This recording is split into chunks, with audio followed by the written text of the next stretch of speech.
నమస్తే. మాది ఇబ్రహీంపట్నం కాన్స్టిట్యున్సీ, రంగారెడ్డి జిల్లా. నేను రంగారెడ్డి జిల్లా వైస్ ప్రెసిడెంట్ని. నా పేరు శ్యామల.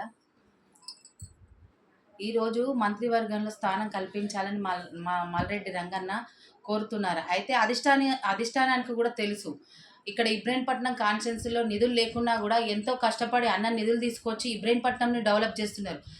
మీరు ఎవరికి కల్పించాలి? మీకు కులమే అడ్డొస్తే మా అన్న రాజీనామా చేస్తాను. రాజీనామా చేయడం కాదు, కులం అడ్డేంటండి? ఒక్కసారి ఆలోచించాలా? మా అన్న కులాలను ఆలోచించి ఈరోజు డెవలప్మెంట్ చేయడం లేదు. ఎందుకంటే కులాలకు కానీ పార్టీలకు కానీ అతీతంగా అన్న పనులు న్యాయంగా చేస్తున్నాడు. ప్రజలకు న్యాయం చేయాలనే చూస్తాడు అన్న, తప్ప కులాలతోనో లేకపోతే పార్టీలతోనో సంబంధాలు ఏమి అన్న ఆలోచించాడు. ఒక్క నిమిషం ఆలోచించాలి. అధిష్టానం కూడా అన్న స్థానం కల్పించాలని కోరుకుంటున్నాను, కానీ ఖచ్చితంగా మా అన్నకే ఇస్తారని మేము ఇబ్రహీంపట్నం కాన్స్టిట్యున్సీ తరపున మేము కోరుకుంటున్నాము.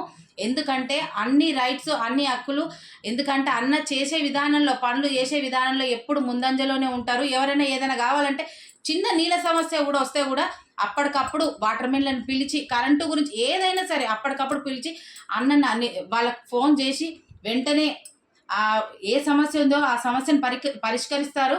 ఈరోజు విద్యారంగంలో అయితే ఉంది, ప్రతి ఒక్క డెవలప్మెంట్, ప్రతిదీ గుళ్ళు కానీ, విద్యారంగం కానీ, ప్రతి ఒక్క రోడ్లు డెవలప్మెంట్స్ కానీ ప్రతిదీ ఈరోజు నీట్గా ఉన్నాయంటే మా రంగన్నే కారణం. ఇంతకుముందు 10 సంవత్సరాలలో ఇబ్రహీంపట్నం ఎట్లా ఉంది, ఈరోజు రూపురేఖలు చూస్తే ఎట్లా ఉంది? ఒక్కసారి ఇబ్రహీంపట్నం కాన్స్టిట్యున్సీ ఎమ్మెల్యే గారు చేసినటువంటి విధానము ఒక్కసారి ఆలోచించాలి. రంగారెడ్డి జిల్లాలో అత్యధిక మెజార్టీతో గెలిచిందంటే మా రంగన్న మాత్రమే. కానీ మా రంగన్నకు ఖచ్చితంగా అన్ని రకాలుగా రైట్స్ ఉన్నాయి. దయచేసి ఆలోచించి అధిష్టానం, నటరాజన్ గారు అయితే ఏముంది, మహేష్ గౌడ్ గారు అయితే ఏముంది, సీఎం రేవంత్ రెడ్డి గారికి కూడా ప్రత్యేకించి మేము తెలియజేస్తున్నాం. ఏంటంటే ఇబ్రహీంపట్నం కాన్స్టిట్యున్సీ ప్రజలందరూ ఆ అన్నను మంత్రిగా చూడడం కోరుకుంటున్నారు. ఎందుకంటే అన్న ఒక ఎమ్మెల్యేగా ఉండే మాకు ఇన్ని పనులు చేసి పెడుతున్నారంటే, ఒక మంత్రిగా ఉంటే మాకు ఏ రకంగా మేము బాగుపడతామో మాకు తెలుసు. కాబట్టి దయచేసి, లేకుంటే మేము ఇబ్రహీంపట్నం చౌరస్తాలో భారీ ఎత్తున మేము బయట కూర్చొని మేము ఖచ్చితంగా ధర్నా చేయడానికి కూడా ఈరోజు సిద్ధం అవుతున్నాం. ఎందుకంటే మా రంగన్న ఖచ్చితంగా మంత్రివర్గంలో 1000% మీరు స్థానం కల్పిస్తారని కోరుకుంటున్నాను. ఎందుకంటే మా రంగన్న ఒక డైనమిక్ లీడర్.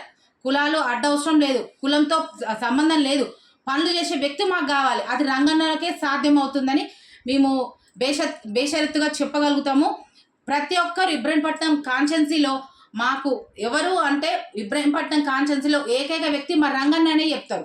ఎందుకంటే ఎవరు అని ఇప్పుడు ఇంతకుముందు ఉన్నటువంటి వ్యక్తులు కులాలను లేకపోతే వాళ్ళ కార్యకర్తలను చూసుకునేటోడు. మా అన్న కార్యకర్తలే ప్రతి ఒక్కరికి నేనున్నా అని భరోసా ఇచ్చేటటువంటి వ్యక్తి మా రంగన్న మాత్రమే. దయచేసి మా రంగన్నకు 1000% స్థానం కల్పిస్తారు మంత్రివర్గంలో అనేసి మేము కోరుకుంటున్నాము.